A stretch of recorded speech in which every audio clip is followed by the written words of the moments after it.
매일 성경과 함께하는 오늘의 큐티 시간입니다.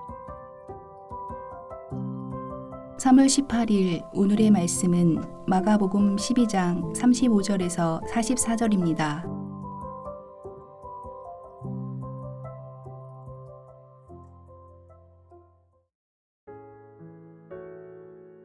예수께서 성전에서 가르치실새 대답하여 이르시되 어찌하여 서기관들이 그리스도를 다윗의 자손이라 하느냐. 다윗이 성령에 감동되어 친히 말하되 주께서 내 주께 이르시되 내가 내 원수를 내 발 아래에 둘 때까지 내 우편에 앉았으라 하셨도다 하였느니라.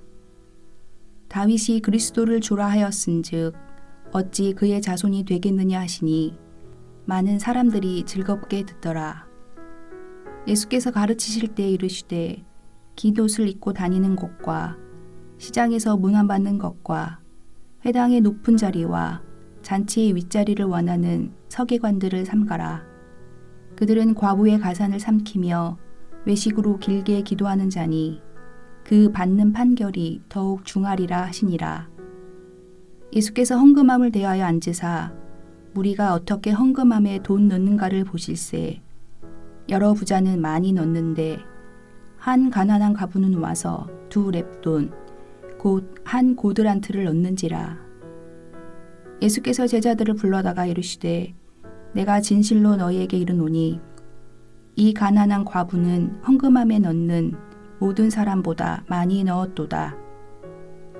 그들은 다 그 풍족한 중에서 넣었거니와 이 과부는 그 가난한 중에서 자기의 모든 소유 곧 생활비 전부를 넣었느니라 하시니라. 오늘 본문은 서로 다른 세 가지의 이야기가 배열되어 있습니다. 그런데 서로 연결되는 요소가 하나 존재합니다. 바로 서기관입니다. 첫 번째 이야기에서 예수님은 서기관들의 율법 해석에 대해서 반론을 제기하셨습니다. 사람들은 그저 예수님의 말씀을 농담 정도로 여겼을지 모릅니다. 그러나 이런 농담 섞인 이야기는 이후 서기관들을 향한 강도 높은 비난으로 연결됩니다. 두 번째 이야기가 그렇습니다. 서기관들은 유대 종교의 높은 위치에 있는 사람들로 보입니다. 특별히 마가복음은 대제사장들과 서기관들이라는 표현을 자주 사용합니다. 그만큼 서기관은 사회적 지위가 높은 사람들입니다. 그들은 율법을 연구하고 가르치는 사람들로서 유대교 중심의 사회에서 매우 중요한 역할을 하고 있는 사람들입니다. 그렇기에 그들은 사회적인 존경심을 받기 마련입니다. 하지만 예수님은 그런 사회적인 지위에서 오는 존경심과는 별개로 그들이 얼마나 겉과 속이 다른지를 비판하십니다.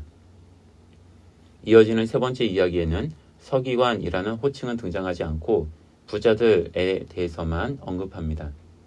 모든 부자가 서기관은 아니지만 대부분의 서기관은 부자였을 것이라는 주장은 그들이 누렸던 사회적 지위를 짐작해 볼 때 타당해 보입니다. 오늘 본문들은 서로 문맥을 통해 하나의 이야기를 만들어갑니다. 사람들은 서기관들이 가지고 있는 권위로 인해 그들의 율법 해석을 전적으로 따를 수밖에 없습니다. 하지만 서기관들의 율법 해석이 완전하지 않을 수 있음을 예수님께서는 하나의 예로서 다윗의 시를 들려주셨습니다. 사실 서기관들이 가진 사회적 지위는 하나님 나라를 이 땅에 실현시킬 수 있는 힘이 되기도 합니다.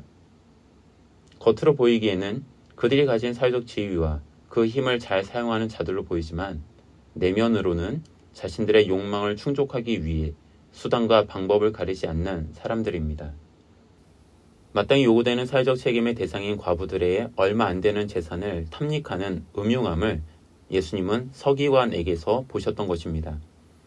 서기관과 같은 부자들은 많은 재물을 헌금합니다. 엄밀히 자신의 것을 하나님께 드리는 행위가 나쁘다고 말할 수 없습니다. 다만 성경 본문이 우리에게 보여주는 측면은 그들이 형성한 재산이 과연 얼마나 합당한 것인가에 있는 듯합니다.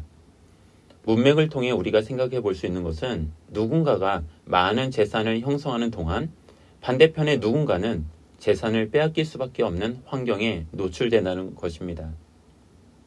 가난한 과부는 2개의 렙돈을 헌금함에 넣었습니다. 그 2 렙돈이 그녀의 모든 소유였습니다. 랩돈이라는 화폐 단위는 당시 사용되던 다양한 동전 중에서 가장 작은 단위의 화폐입니다. 이를 오늘날 화폐로 환산하자면 대략 1,000원, 2,000원 정도의 값으로 볼 수 있습니다. 문제는 그 정도가 그녀가 가진 재산의 전부라는 점입니다. 사회적 약자를 돕는 제도는 이미 신명기와 같은 성경 속에서도 많이 등장하였습니다. 마가복음 묵상을 앞두고 했던 신명기와 이후에 이어질 신명기 묵상에서 이런 점들을 더 잘 살펴보시면 좋겠습니다.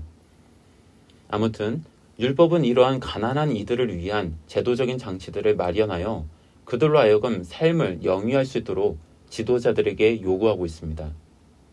그런데 그런 율법을 연구하고 가르치고 때로는 판단하는 이들이 자신의 주변에 있는 가난한 사람들을 돌보지 않는다는 것을 예수님은 비판하신 것입니다. 오늘 본문은 두 가지 접근이 가능합니다. 하나는 가난한 과부의 헌신을 강조하여 부각하는 것입니다. 그녀가 보인 것은 서기관과 비교하자면 참으로 고귀한 행동입니다. 많은 사람들이 자신의 욕망을 위해 사는 것과 비교해 볼 때 하나님을 위한 헌신은 뜻있고 결단이 있는 행동입니다. 그런 점에서 자신의 모든 것을 드릴 수 있는 용기는 마가복음이 보여주는 제자도의 한 측면이기도 합니다. 그렇다고 하여 과부의 헌금에 대한 강조가 오용되어서는 안 됩니다. 이런 뜻과 결단과 용기는 하나님께서 개인에게 주시는 마음이지 선동해야 할 대상이 되어서는 안 됩니다.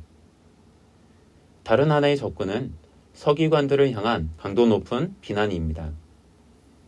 하나님께서는 율법을 통해 더욱 확실히 요구하시는 것은 지도자들에 대한 요구입니다.